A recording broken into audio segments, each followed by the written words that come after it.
Thank you so much for joining us. 28 years since an Iowa news anchor went missing. Jodi Huisentruit failed to show up to work in Mason City in 1995 and hasn't been seen since. And a mystery that essentially turned into one of the largest missing persons investigations ever in Iowa. A rising talent, a shining career, and a fateful morning that changes everything.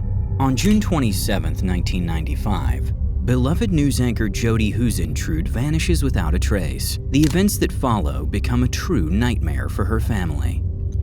While her professional success is widely admired, it seems there were people who wanted to destroy her personal happiness at any cost.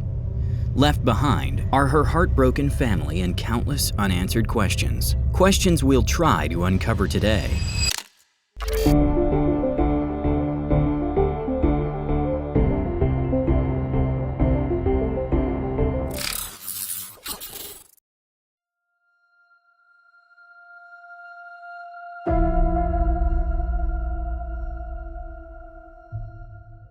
Jodi Huisentruit is born on June 5, 1968, in Long Prairie, Minnesota. She is the youngest in her family. She grows up in Long Prairie, where she later attends high school and plays golf with great passion. After graduating high school successfully, Jodi enrolls at St. Cloud State University, where she studies mass communications and speech communication. She graduates in 1990. Her first job after college is with Northwest Airlines, but her true passion lies in broadcasting. Shortly afterward, she begins her broadcasting career with CBS in Cedar Rapids. She then returns to Minnesota to work for ABC, before moving again to Iowa to take a position with CBS. There, she seems to have finally found her calling. She works as a news anchor and quickly becomes something of a local star in Mason City. People love her cheerful, outgoing personality, and soon, several men begin to show interest in Jodi. But the now 27-year-old doesn't seem to be romantically involved with anyone. Only years later does it come to light that the truth may have been quite different. More on that later. On the day before her disappearance, June 26, 1995, Jodi participates in a golf tournament. According to her friend John V., she goes home with him afterward to watch a video of her birthday party, which he had organized for her earlier that month. It is the last time anyone sees Jodi alive. On Tuesday, June 27, 1995, Jodi's colleague Amy Coons noticed around 4 a.m. that Jodi hasn't shown up to work as scheduled. Amy calls Jodi's apartment, and Jodi actually answers. She explains that she overslept and is heading to the station right away. But by 6 a.m., Jodi still hasn't arrived.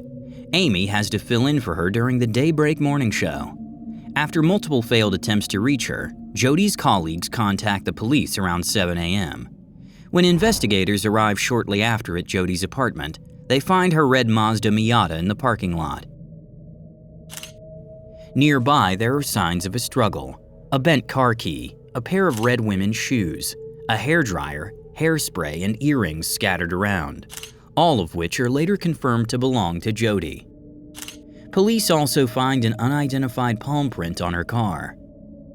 At first, there is still hope that Jodi will turn up soon, but the longer the investigation goes on, the more that hope fades.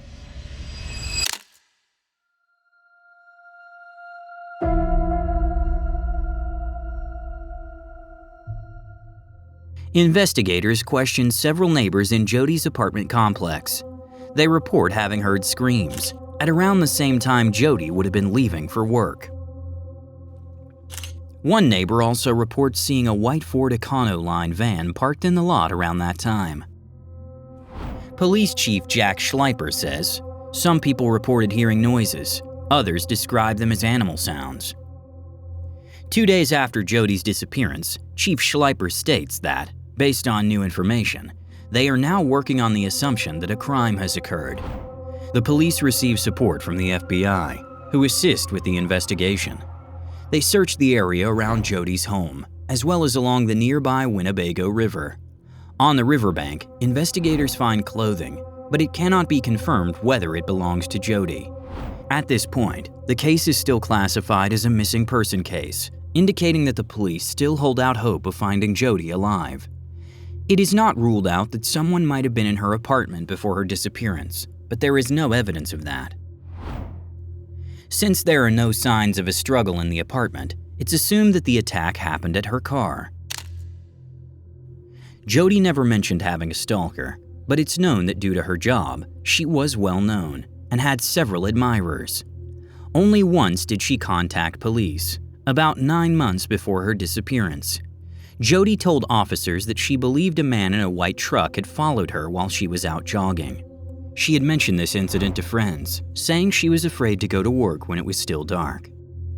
Jodi had also considered quitting her job and moving back closer to her hometown, but never went through with it. Her disappearance shocked the residents of Mason City. Because of her bright and friendly personality, the news anchor had quickly won over the community, and her sudden vanishing deeply affected many. As the police investigation stalls, Jodi's family hires private investigators in September 1995. They try to shed light on the mystery and appear on several national TV programs, including America's Most Wanted and Unsolved Mysteries. In November 1995, they traveled to Los Angeles along with members of Jodi's family to meet with 3 well-known psychics. The meeting is televised and serves as a pilot episode for the TV show Psychic Detectives. Although each TV appearance generates multiple tips, none lead to concrete evidence or the identification of a suspect. In May 1996, about 100 volunteers search an area in Cerro Gordo County, marking everything that seems suspicious with flags. Each of these flagged sites is then re-examined by law enforcement, but no promising evidence is found.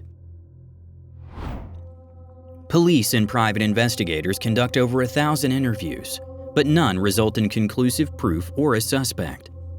In May 2001, Jodi Huisentruit is declared legally dead. In 2003, the website FindJodi.com is launched by TV journalists Josh Benson and Gary Peterson from Minnesota, with the goal of keeping the case alive in public memory and creating a centralized place for tips. In early June 2008, photocopies of 84 pages from Jodi's personal diary are anonymously sent to the local newspaper, the Mason City Globe-Gazette. The package is large, has no return address, and is postmarked June 4th in Waterloo. The original diary has been in the possession of law enforcement since the beginning of the investigation. Just a few days later, the Mason City Police announced that the sender has come forward. She turns out to be the wife of the former Mason City Police Chief. Police confirm that the former chief took a copy of the diary home when he left office, but do not give any reasons why his wife chose to send it to the newspaper. In March 2017, a search is conducted at the home of Jodi's acquaintance John Van Cise, the man who is believed to be the last person to have seen her alive. As he's not officially considered a suspect, it is assumed the search was inconclusive.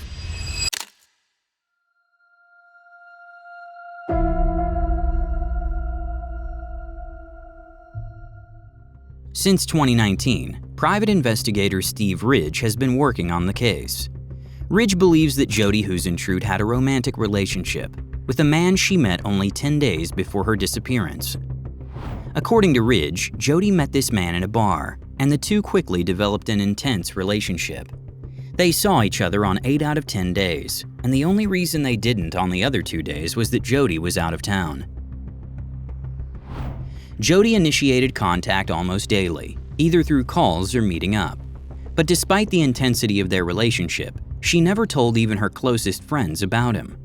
Why she kept it a secret is unclear. Ridge suspects she may have wanted to avoid drama or feared upsetting another admirer. 5 days before her disappearance, Jodi met the man at his house on Clear Lake. Ridge visited the man there, and he told him that they had sat on the terrace, sipped drinks, and enjoyed the lake view.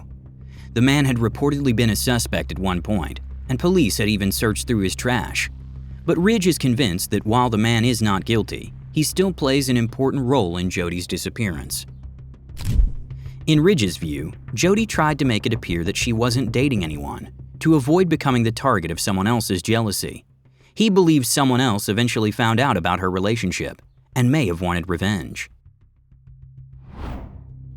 In 2022, ABC airs a special segment titled Gone at Dawn, which revisits the case and interviews key people involved.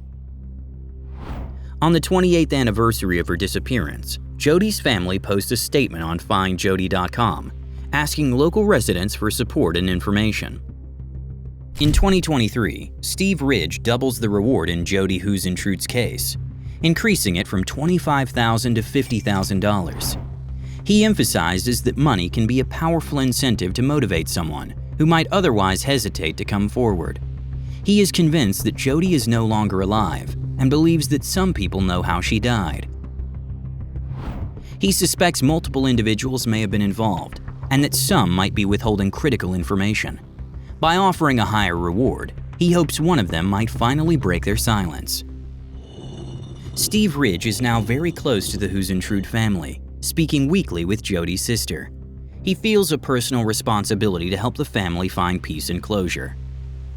Jodi's mother, Jane Huisentruit, passed away on December 9, 2014, without ever learning what happened to her daughter. The family and investigators still hope that new information or evidence will eventually help solve the case and bring justice for Jodi Huisentruit. And that brings us to the end of today's video. Do you have a theory about what might have happened to Jodi? Was it really a jealous admirer? Or could the last person who saw her alive have something to do with her disappearance? Let me know what you think in the comments. Doing so also helps support the channel. If a video receives a lot of interaction shortly after upload, it's more likely to be recommended to people who haven't yet subscribed to Truthscape yet. Here you can find the next chilling case. See you soon. Until then, stay safe.